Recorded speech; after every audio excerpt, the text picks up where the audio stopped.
Não, senhor.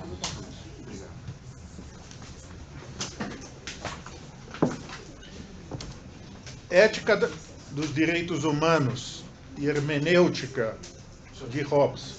Tem que fazer o frontispício do Gabriel. Você trouxe? Calma, chegar lá, é tudo. É uma encenação. Eu imprimi. No finalzinho. Mas pode imprimir, pode ir por aí. Ética moderna. Por que a gente começa com Hobbes? Porque ele é o primeiro teórico do Estado do mundo moderno. Eu não quero entrar com polêmica se Maquiavel é ou não, mas Maquiavel é um romano. Isso até a Hannah Arendt, que é de segunda grandeza, via. Maquiavel é um romano. Se ele é um romano, não é um moderno. Porque a ética antiga é uma ética divina.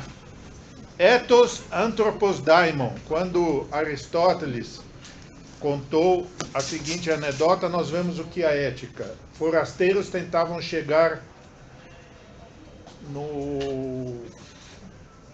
numa tenda onde estava o filósofo Heráclito. E ele estava acendendo fogo e os forasteiros estavam curiosos, com medo de entrar, e Heráclito falou: Ethos anthropodaimon, aqui habita também os deuses. Ethos, a ética. Da Jone. Ethos anthropos daimon. O que é ethos anthropos daimon? Ethos anthropos daimon. Aqui habitam os deuses. Nós, modernos, perdemos o sentido do que é a ética antiga. Então, nós traduzimos isso, temos que agir moralmente, eticamente. Mas justamente a ideia moral, tem no livro do Bruno sobre a dignidade da pessoa humana, em Kant, é uma ideia moderna. A ideia antiga é uma ideia que o ethos habita na Terra de modo divino, ethos anthropos daimon. E o que a gente vê em Hobbes? Uma nova concepção da teoria do Estado com um fundamento não antigo. Hobbes, ele tinha, e por isso que ele é genial, a vida toda ele sabia mais de antiguidade que qualquer professor de história antiga. Conhecia a retórica, conhecia a ética antiga, mas em função da guerra civil que ele vivia, ele fundou uma teoria do Estado com premissas, não de tudo que ele conhecia da ética antiga, mas com premissas que ele aprendeu dos cientistas, filósofos contemporâneos, Bacon, que tinha uma visão puramente racionalista, puramente matemática, puramente individualista. Se na Idade Média nós temos o conceito Physeidikaion, né, Gerechtigkeit, a justiça da natureza, o que é o mundo da natureza para Hobbes? O mundo da natureza para os antigos Physeis é o mundo da política. O mundo da natureza para Hobbes é um mundo apolítico, é um mundo da guerra de todos contra todos, e que o homem, por sentimentos individuais, ele tenta destruir outro homem. Isso gera o medo, e esse medo, essa insegurança gera a necessidade de um Estado, e esse Estado é fruto de um contrato. Na Idade Média, Altúzios, nós conhecemos vários filósofos que também falam em contrato. O problema não é a palavra contrato, porque na Idade Média havia um pacto de sugestões, isso a gente vai ver na frontispício do Hobbes, havia uma espécie de contrato em que o sujeito se submetia à autoridade da igreja ou do Estado. Mas a contribuição do Hobbes é que isso vem da psique individual, não tem nenhuma explicação mítica, não tem nenhuma explicação bíblica, não tem nenhuma explicação, apesar de Hobbes ser reformado, ele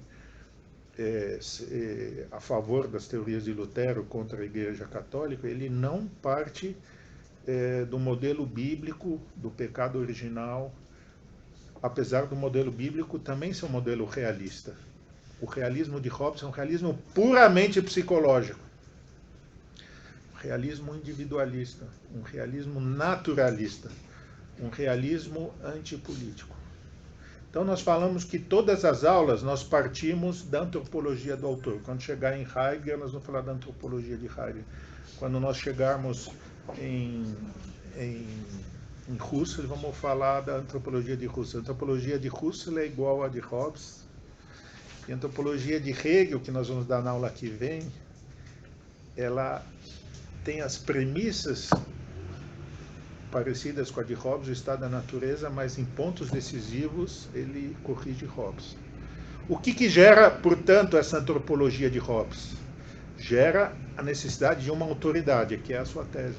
A necessidade de um poder do Estado que elimine esse conflito de vida ou morte do estado de natureza. Mas como nós estamos na época moderna, esse modelo também é um modelo maquínico, também é um modelo mecânico, é um modelo cartesiano, é um modelo matemático. Não é um modelo orgânico como o estado da Idade Média. Mas os problemas de Hobbes são os mesmos problemas da Idade Média. Como lidar com a religião em relação ao Estado? Como lidar com o indivíduo em relação ao Estado? Daí o que Hobbes faz, e por isso que existe uma linha de Hobbes que vai via Spinoza até Rousseau, até Hegel, ele fala do indivíduo, mas a liberdade do indivíduo, ela é uma outorga do Estado. Você faz o contrato e o Estado é que outorga a liberdade individual. E o que a gente vai ver com Rousseau, com Spinoza, é o contrário. É o mesmo modelo moderno, o mesmo modelo ético moderno, desdivinizado. Não tem Jardim do Éden, Adão, cobra, não tem nada. Você tem indivíduos adultos, um tentando puxar a perna do outro. E aí nós temos, primeiro, o modelo do Estado e depois o modelo dos direitos individuais. E como é que num autor tão autoritário como Hobbes surge os direitos humanos? Nós já vimos que o modelo antropológico dele é de uma ética individualista, como Descartes, uma ética calculista, né? As pessoas calculam. Man reckons, ele calcula como é que ele vai sobreviver. Aí ele vê a necessidade de delegar ao Estado.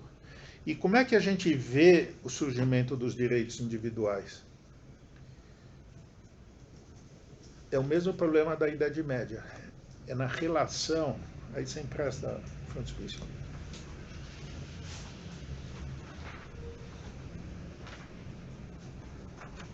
Aqui nós temos a primazia do soberano, que carrega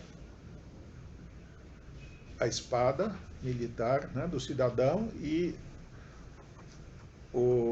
assuntos eclesiásticos. Como é que é o Stab, o que o bispo carrega? Como é que... Báculo. Hã? Báculo. O báculo. O Estado tem as duas espadas, a espada secular e a espada teológica.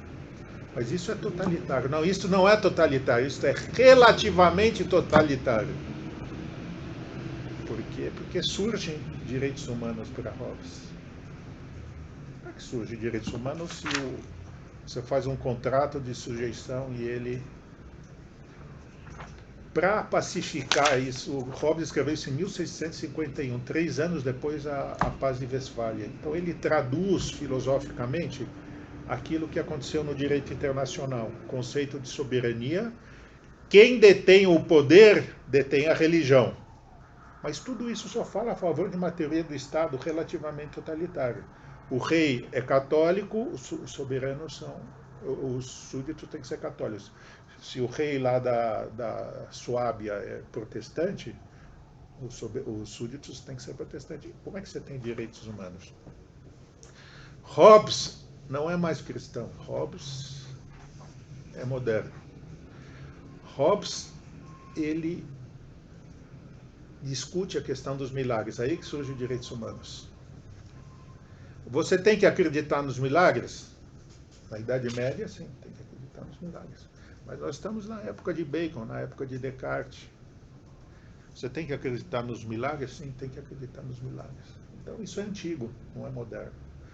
Aí Hobbes introduz os direitos humanos, a ideia de uma liberdade religiosa, com a seguinte concessão: mas o cidadão tem direito a uma reserva mentalis. Ele tem direito, ele é obrigado a professar o culto público, mas na casa dele ele pode pensar o que ele quiser, ele pode professar a fé que ele quiser.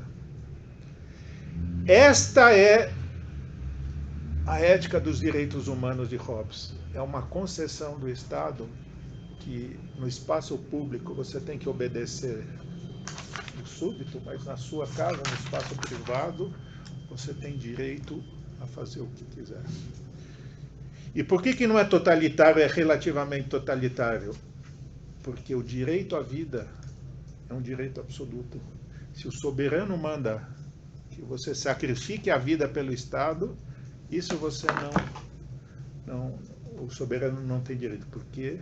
Porque calculisticamente, matematicamente, a teoria do Estado de Hobbes é um cálculo entre proteção e obediência. É um cálculo entre você só obedece na medida em que você tem proteção. E, portanto, em último caso, você tem que se submeter ao soberano em tudo. Ele pode confiscar a sua propriedade, pode impor o cálculo público, mas você pode em casa pensar o que você quiser e você tem direito à vida. É nesse sentido que esse individualismo de Hobbes, apesar de alguns falarem que Hobbes era ateu, é aquilo que o anjo do mal, Carl Schmitt, chama, no último capítulo do Leviatã dele, ele chama... Como ele chama isso?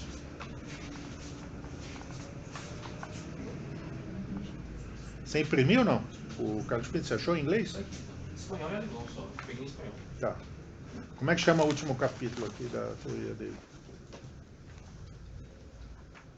Die vollendete Reformation. O ateu Hobbes, ele termina a reformação.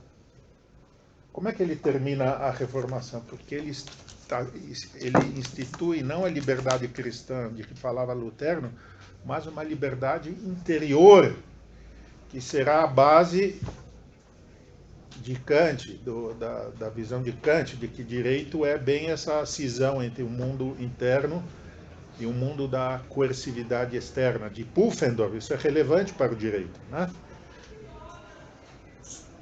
É nesse sentido que essa interpretação de Carl Schmitt é uma interpretação interessante, porque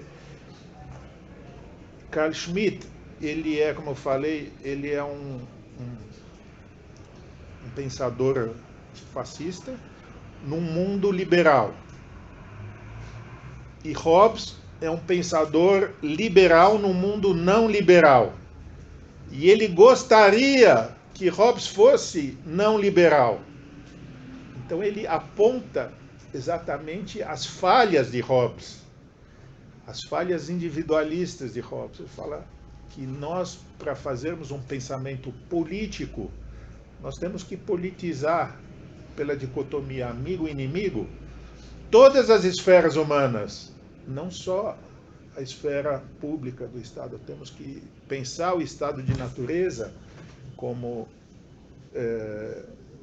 esfera também política.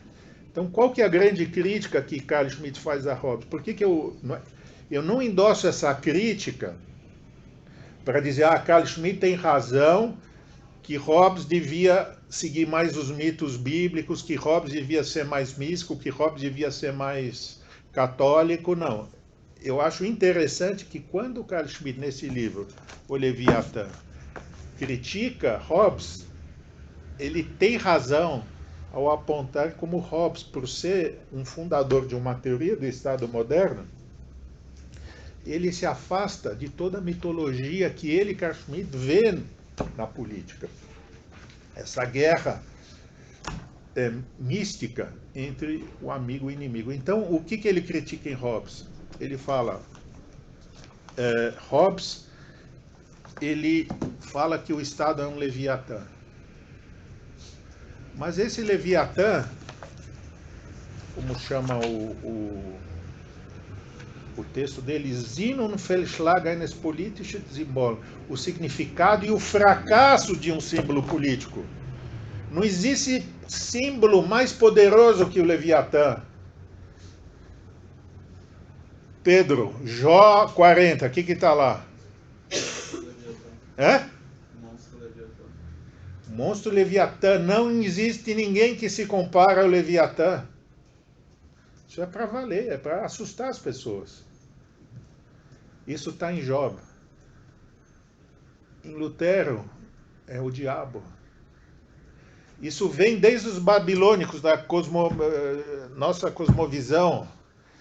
Leviatã é Tiamat, é a serpente que criou o mundo, sabia? Antes da Bíblia tinha lá na cosmovisão babilônica já se falava em Tiamat. E o que Hobbes fala? Hobbes, ele é um inglês. Hobbes, ele tem humor inglês. Quando ele fala de Leviatã, você achou a parte de Leviatã? Ele falou, I call my state Leviatã, a mortal god, um deus mortal, if I should be more respectful. Ou seja, Hobbes é irônico. Ele não leva a sério.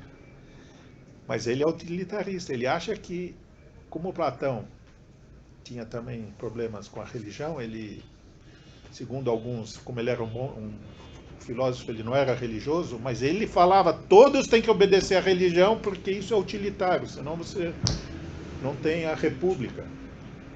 Hobbes também achava que você tem que instrumentalizar os mitos para a eficácia da obediência. O fracasso de Hobbes, segundo o Schmitt, então, é o fato dele ser modernista.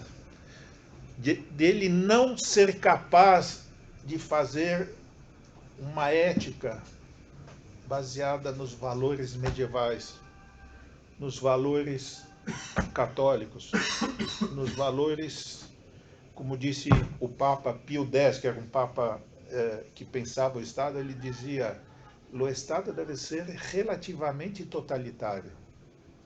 Então, a gente não pode conceder muitos direitos humanos. O grande erro, segundo Carl Schmitt e Hobbes, e para mim não é um erro, porque é um avanço, eu sou hegeliano, eu acho que Hobbes ele está apontando para o liberalismo, está apontando para o socialismo, está apontando para Hegel, na medida em que ele destrói todas essas mitologias medievais e vê o homem como ele é psicologicamente. Se nós buscarmos na Idade Média a representação do Estado, a gente vê não o Estado como dono da espada e do báculo. Nós vemos o Papa com báculo, né? Outorgando, consagrando o rei. E nesse sentido nós vemos a ideia de uma sociedade cristã medieval em que o poder secular é derivado do poder temporal. Em Hobbes, nós vemos o contrário. O rei enfeixa, daí vem a palavra fátio, ele enfeixa, né, a religião e ele enfeixa o poder estatal. Mas ele não é totalitário. Por que ele não é totalitário? Porque a vida do homem não pode ser barganhada. Não porque ela é sagrada, porque é um cálculo.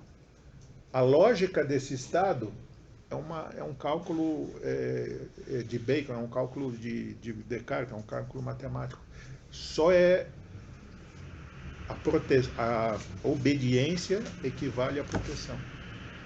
Não existe nada que pode ser exigido do súdito além disso. E isso daí também é um fracasso para Carl Schmitt e para mim é um sucesso. Ou seja, não tem direito de exigir o martírio dos cidadãos. Isso você não pode exigir o martírio dos cidadãos. Daí tem a ideia de direitos humanos, ainda que uma concessão. Nós vamos ver com Hegel, que é diferente, quando Hegel pensa dos direitos humanos em 1808, que é o final da história, mas em Hobbes, ela surge naquilo que Carl Schmitt chama nas frestas do Leviatã. Porque o Leviatã é poroso. Ele consegue acabar com a guerra civil, ele consegue fazer economia, consegue fazer iPhone, consegue fazer tudo, mas ele não consegue impedir as pessoas pensarem o que elas quiserem nas suas casas. Daí a base do direito humano como sendo liberdade religiosa, mas não como a dogmática constitucional pensa a liberdade religiosa como sendo algo da primazia do cidadão, não, como uma concessão, uma outorga do Estado. Eu falei que esse tema é relevante. Cadê o rapaz da compliance? Não veio hoje, hein? Deve estar fazendo compliance. Hã? Como é que chama? Missali não está aí hoje? Compliance é trabalho, não é falar sobre um manual de compliance bem feito. Muito bem. Espero que não esteja vendo canoagem, né?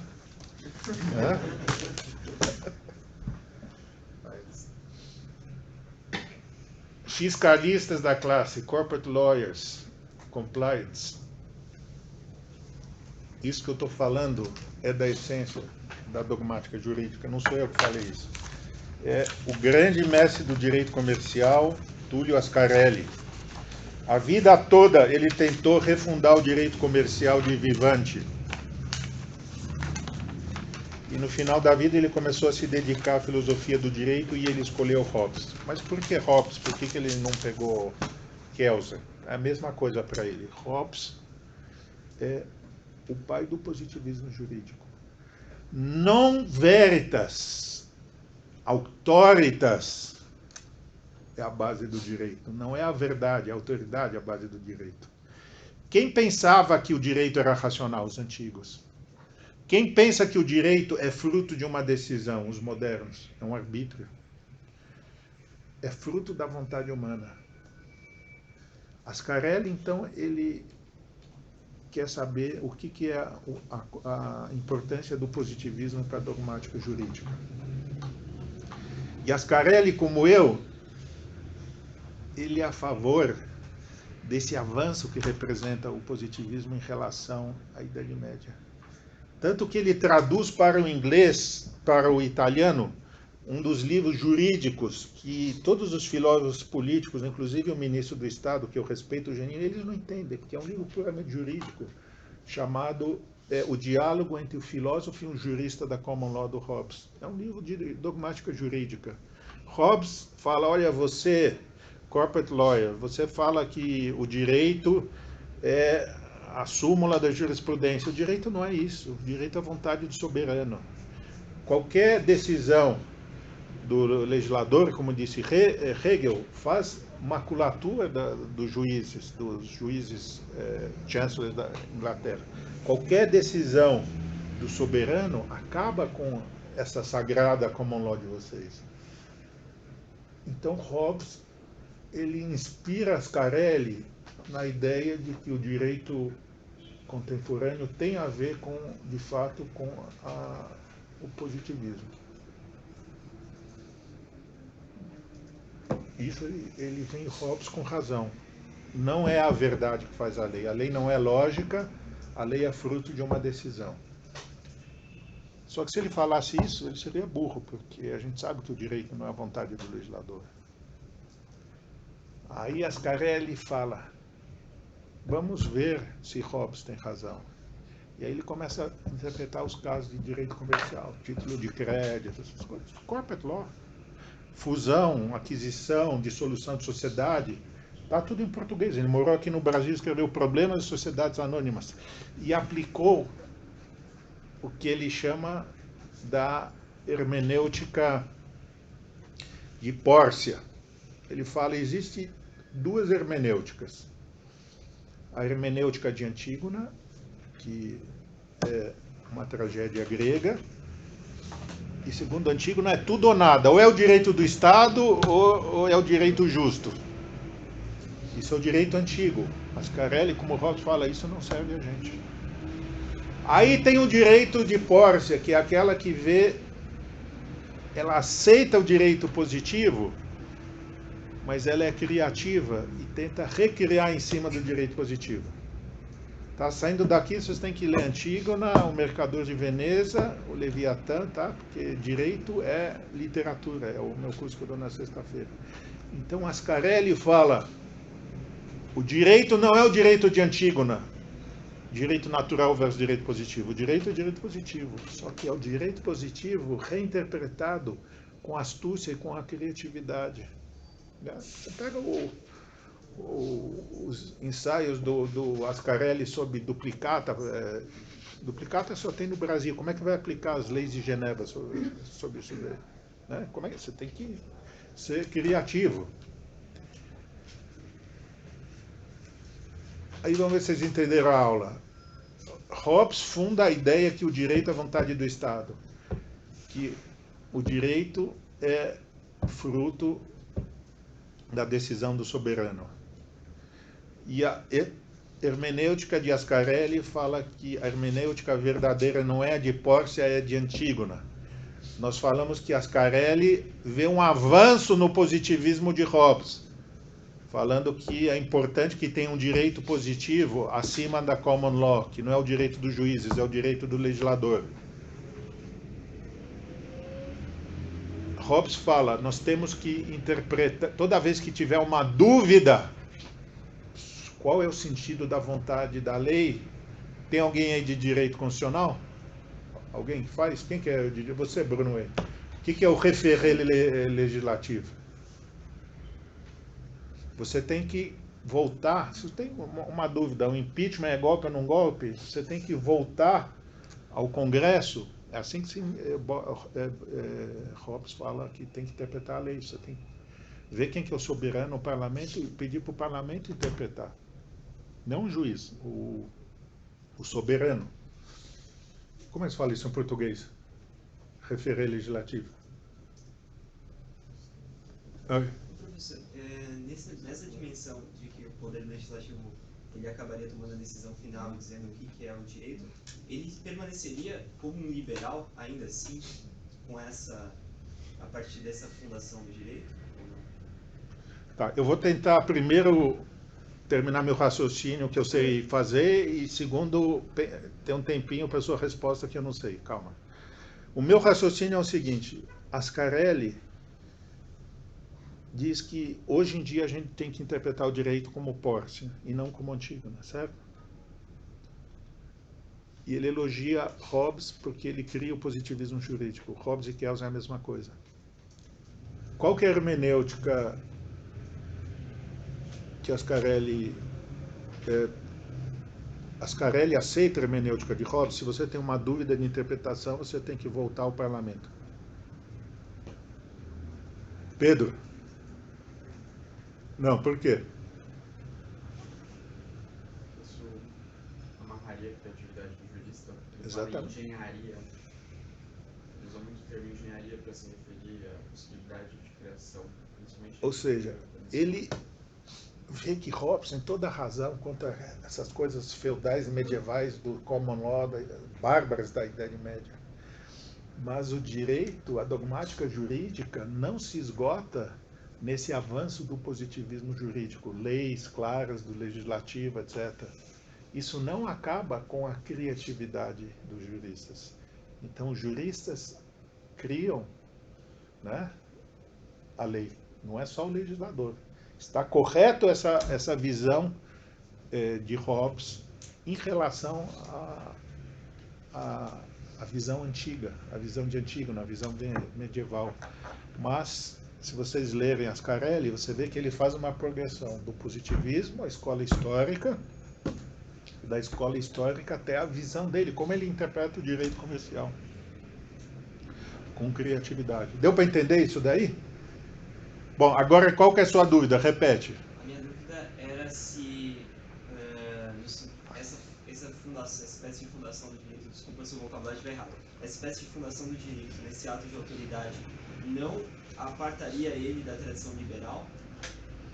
Não, eu, de maneira inédita, eu qualifico o Hobbes de um liberal autoritário, certo?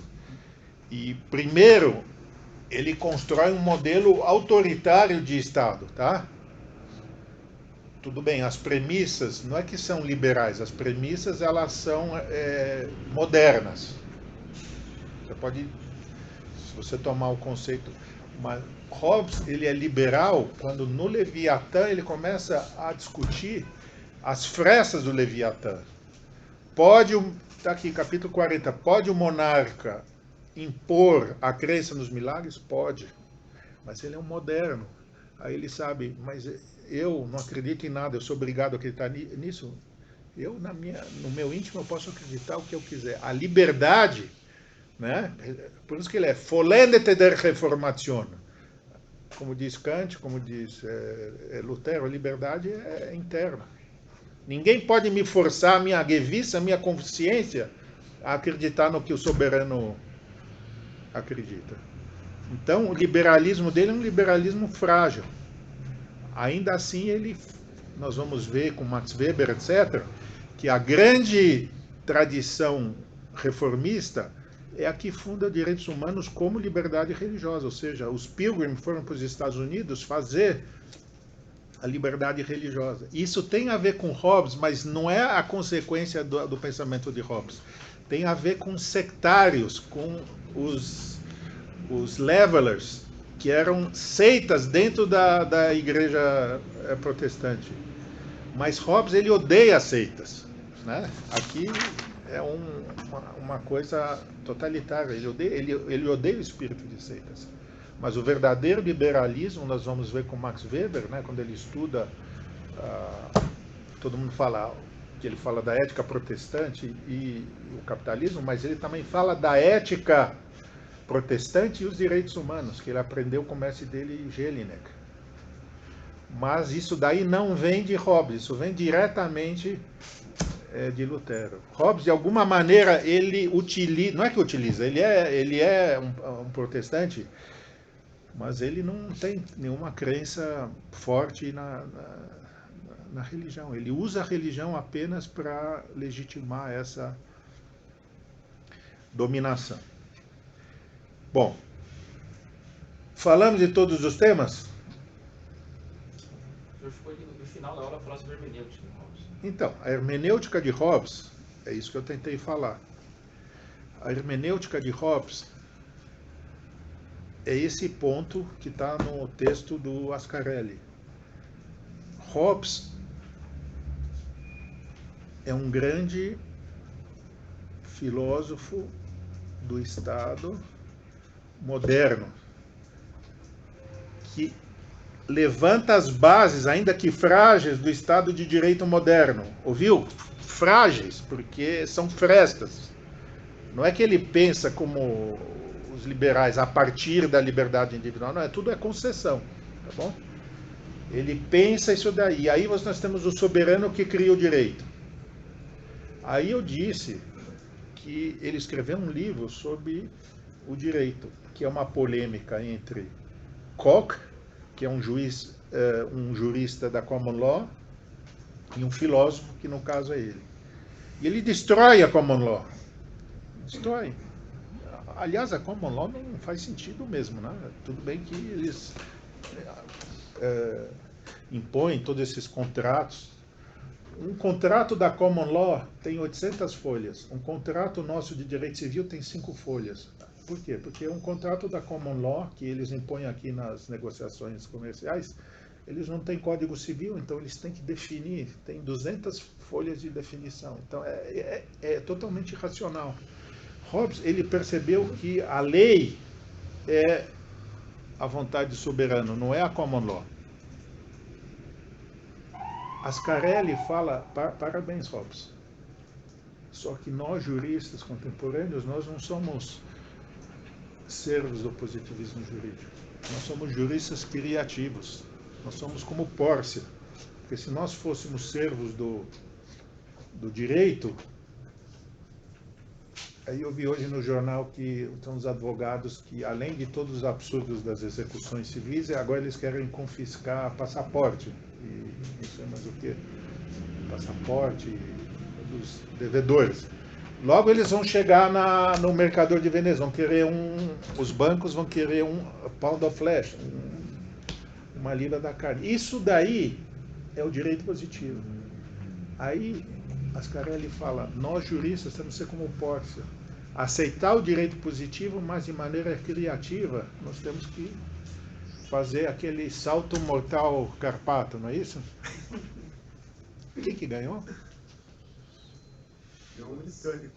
Então, tem que fazer como os ingleses, fazer o salto mortal carpato. É isso que é a hermenêutica de Hobbes. Não, essa é a hermenêutica de Ascarelli. A hermenêutica de Hobbes é uma hermenêutica positivista. É uma hermenêutica que, se você tem dúvida na lei, você volta ao parlamento. Existe uma técnica chamada référé legislativo. Isso foi adotado na França. O juiz não pode criar. Deu para entender qual é a hermenêutica de Hobbes? É quase uma fusão de horizontes, não? Hã? É quase metade da fusão. Não. O Ascarelli é a fusão de horizontes.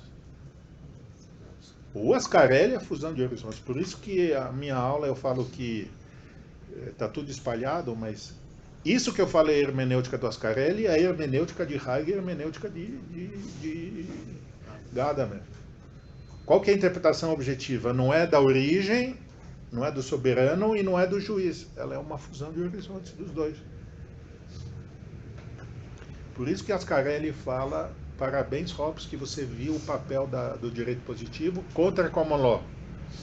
Meus pêsames que você não conseguiu fazer o que Savigny viu, que é o papel da criatividade do juiz. Entendeu? Deu para entender? Você é de que área?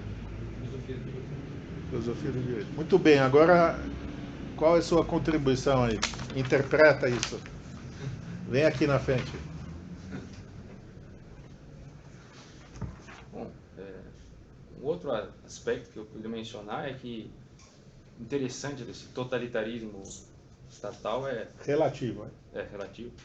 Quando Hobbes menciona que no estado de natureza cada homem tem o direito natural de conservar a sua vida, né, e empregar os meios necessários e suficientes a essa conservação. Mas isso fica a parecer de cada indivíduo, né? Então isso gera uma espécie de individualismo nominalista, né, onde cada um vê o que conduz à conservação da vida e faz de acordo com o seu parecer. Quando da constituição do Estado, da formação do Estado, esses sentidos individuais que cada um encontra para a conservação da sua vida se unificam no Estado. Então o Estado define aquilo que vai ser necessário à conservação da vida. Então, esses diversos vetores de sentido se unificam num vetor único, que é o vetor estatal. Então é uma questão também, digamos, de sentido, uma questão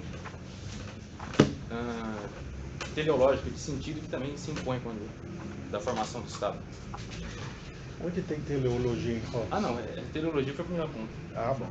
Porque justamente não tem. Sim. Por isso que o nosso curso, eu preferia da ética antiga. Eu sou a favor da ética antiga, mas eu herdei do comparato ética moderna. Então eu gosto de ensinar exatamente o que está no programa. Não tem teleologia. Sim. Esse é o problema que nós vamos ver no Husserl. Porque se o mundo parte da doxa, como é que um mundo sem telos está uma crise? Então a gente tem que buscar o telos. Mas a gente não tem mais o referencial antigo, não tem mais o conceito de physis, não tem mais a Bíblia. Aí Husserl ele tenta dar esse telos, que é hegeliano. É o único telos que tem. Mais alguma contribuição?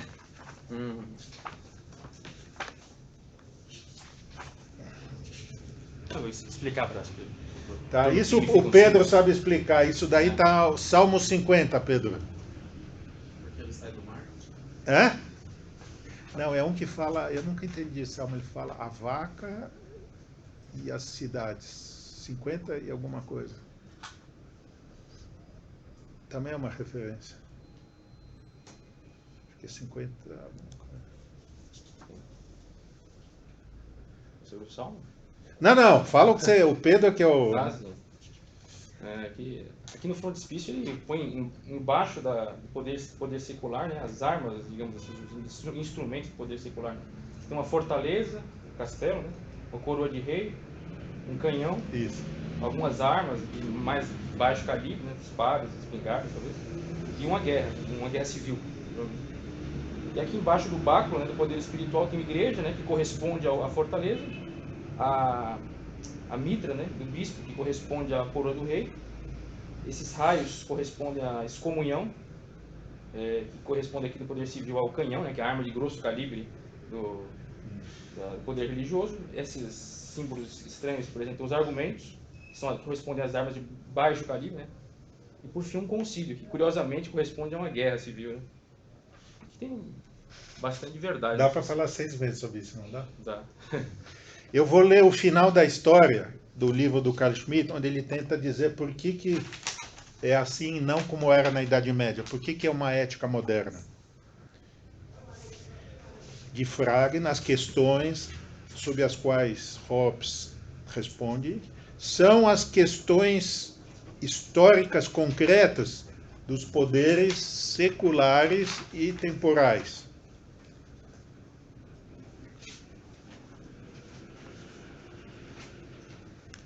Ele tenta, portanto, afastar a doutrina da potestas indireta. Ou seja, no livro dele ele vai mostrar que a igreja, a religião, ela é um poder indireto que tenta minar a soberania do Estado. E isso por isso que ele põe o báculo na mão do rei. Então, o que é isso? Isso é oposto à teologia política de uma doutrina monística e hierocrática da Idade Média. Tá? E que, na Idade Média, a espada da autoridade secular era supérflua. Não tinha o rei no centro, você tinha a eclésia. Tá? Você tinha a ideia do corpus unum, o corpus místico da igreja. Aí, Schmitt fala como se interpretava o mito do Leviatã na Idade Média, que não é da maneira como Hobbes interpreta, dessa maneira irônica. O corpus unum do mal é, de fato, interpretado segundo a imagem dos monstros bíblicos Leviatã e Behemoth. Ou seja, na Idade Média, o Leviatã tinha uma... Cadê o Leviatã e cadê a baleia? Não tem. Mas na Idade Média você tem essas imagens da baleia que é morta, né? Porque a baleia é Lúcifer, a baleia é o mal. Ou seja, de alguma maneira, Hobbes ele conjura a imagem do Leviatã. É isso que Schmitt lamenta. Como é que você vai ter um Estado autoritário sem imagens, né? Ordem e progresso? Você precisa ter imagens fortes, né? E, portanto, essa conjuração de Hobbes é um documento da luta entre o poder espiritual da igreja e o poder secular. Vamos ver o Salmo 50. Eu acho aqui.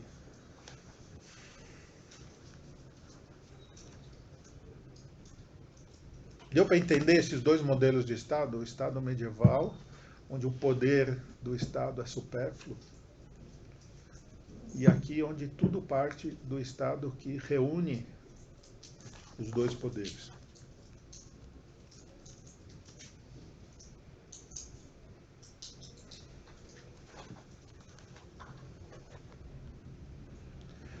Mais alguma dúvida?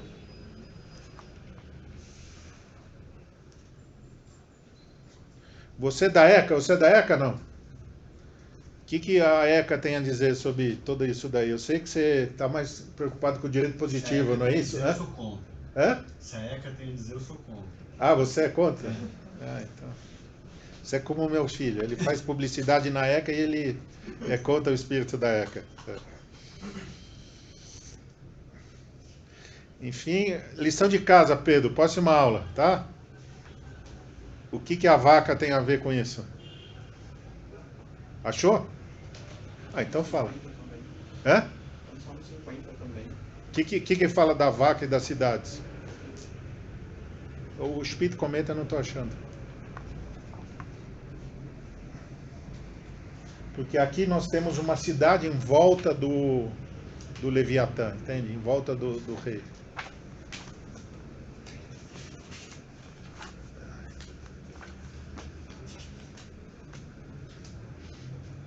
Da tua casa não tirarei bezerro nem bodes nem dos teus currais, porque meu é todo animal da selva que se alimenta ali, e as alimárias sobre milhares de montanhas. É isso aí, como é que é?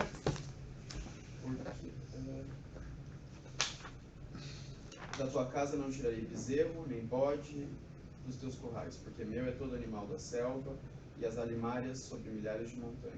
Então aqui a gente tem as milhares de montanhas que vocês estão vendo.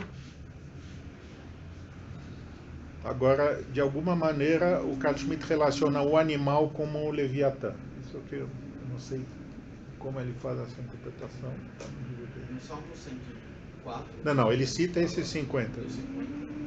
No 50 ele também fala do Leviatã, e o Leviatã entra assim como providência divina. Mesmo sendo... Porque na visão bíblica e não na visão católica, né, na visão dos Salmos,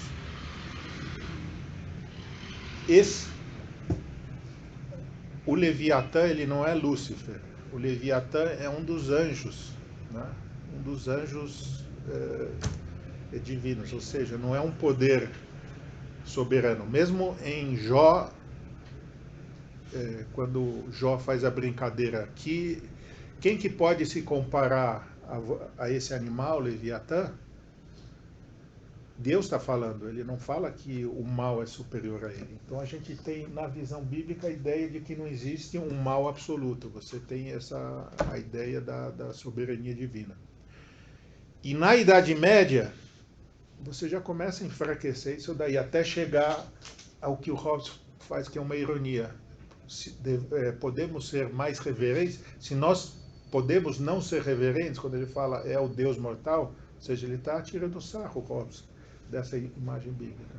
Então nós temos uma transição entre as imagens do mal, desde do conteúdo negativo medieval até a ideia moderna.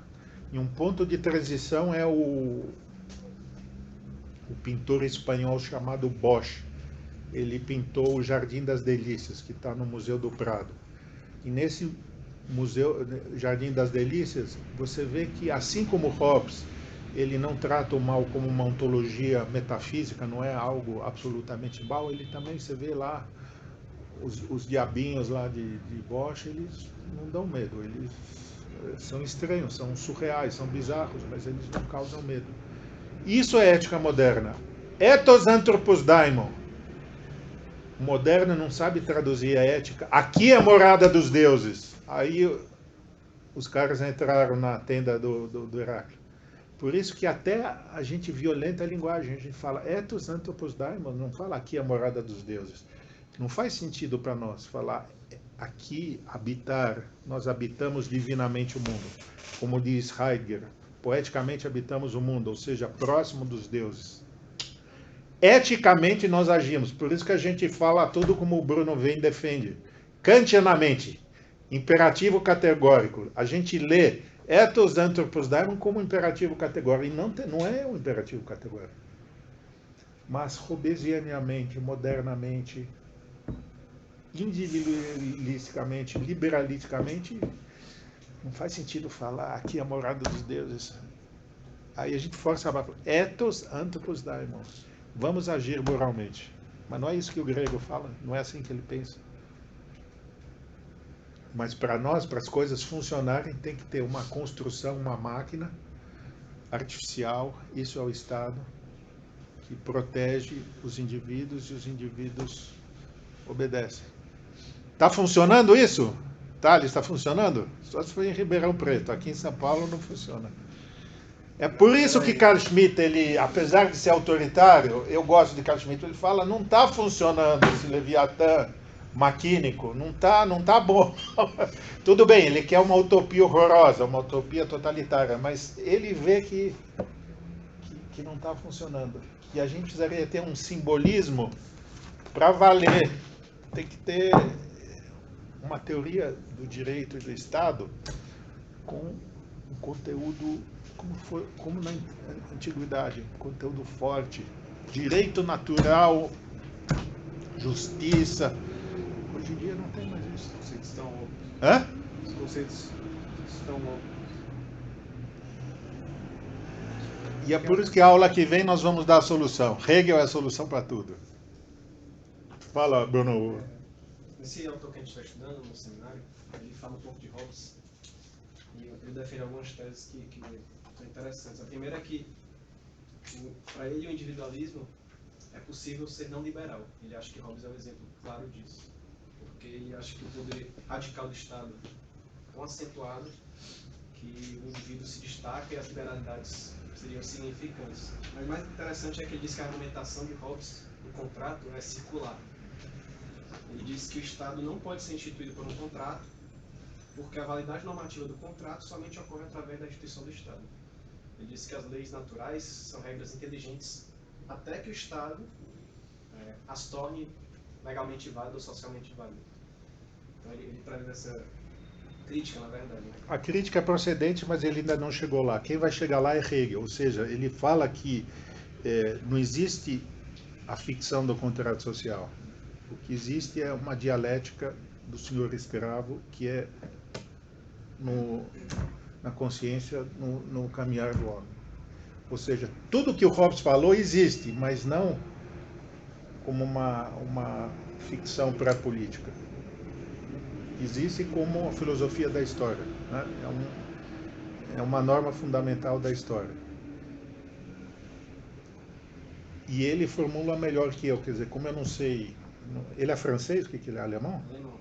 Tá, então os alemães é Genau-Sky, quer dizer, eu como percebo que o liberalismo de Hobbes é frágil, eu chamo isso de liberalismo autoritário, mas no fundo ele está falando que nem é liberalismo, é isso? Mas Ou ele fala é individualismo? é individualismo exacerbado e não liberal, mas eu, não é porque eu sou se orientando, concordo mais com o senhor.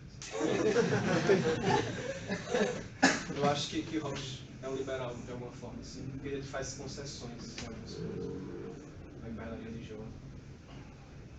Mas eu não quero que você abra mão dos teus pontos de vista kantianos, eu quero que você continue. O Hobbes teria, nesse caso, então, um liberalismo que é frágil, mas um autoritarismo frágil também. Não, é um autoritarismo forte. Mas que permite que os seres humanos façam o que quiserem nas suas casas, etc. E tal. Sim, mas isso é satisfatório? Eu sei que Hobbes Não é mais contemporâneo que a Folha de São Paulo, porque é isso que acontece hoje em dia. Ontem eu li uma coisa, não, é sempre Carl Schmitt. Ele fala, o mundo de Hobbes é tão horrível, o mundo de Hobbes é tão horrível, que é o mundo de hoje, que a gente pode fazer tudo nas nossas casas, não há revolta. Não, só estou dizendo.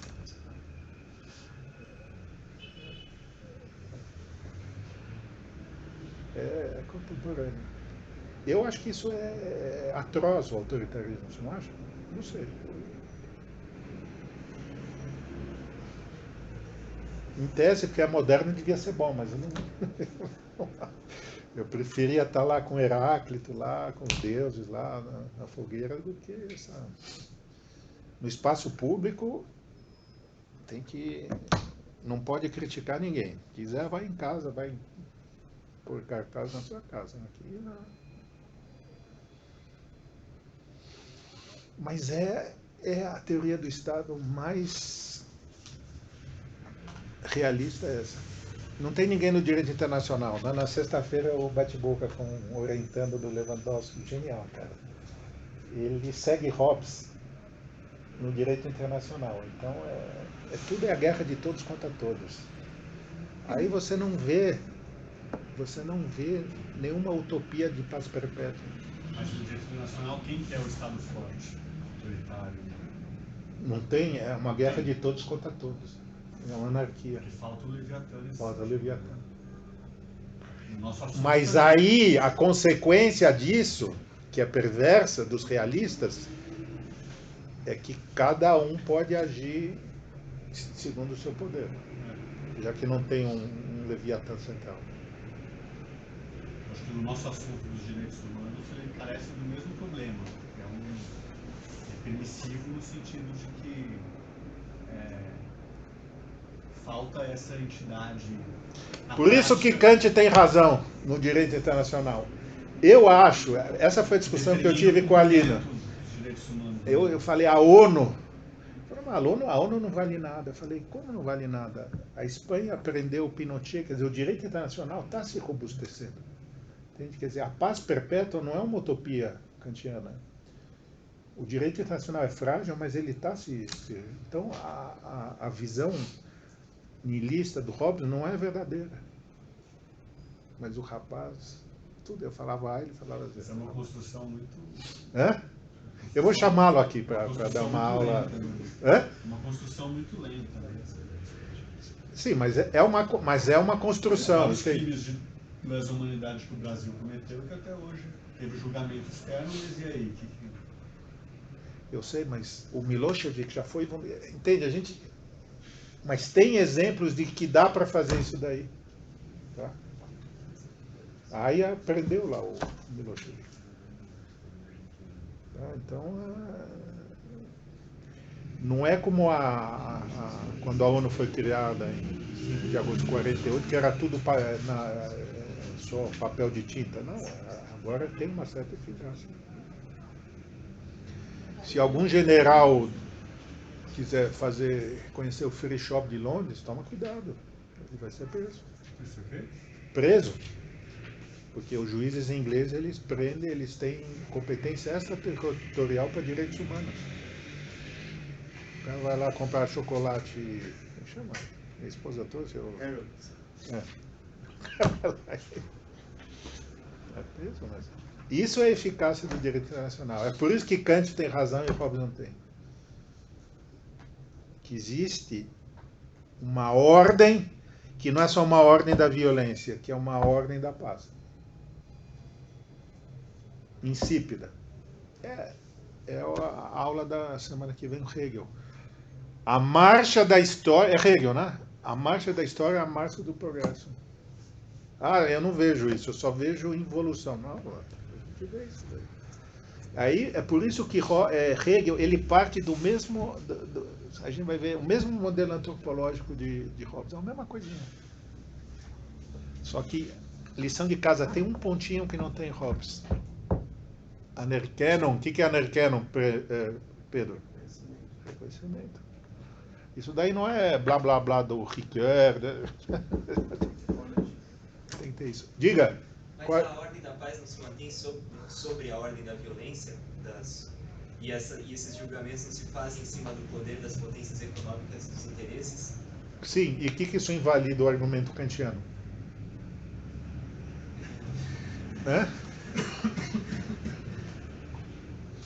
Eu estou defendendo contra Hobbes, eu sou anti-Hobbes.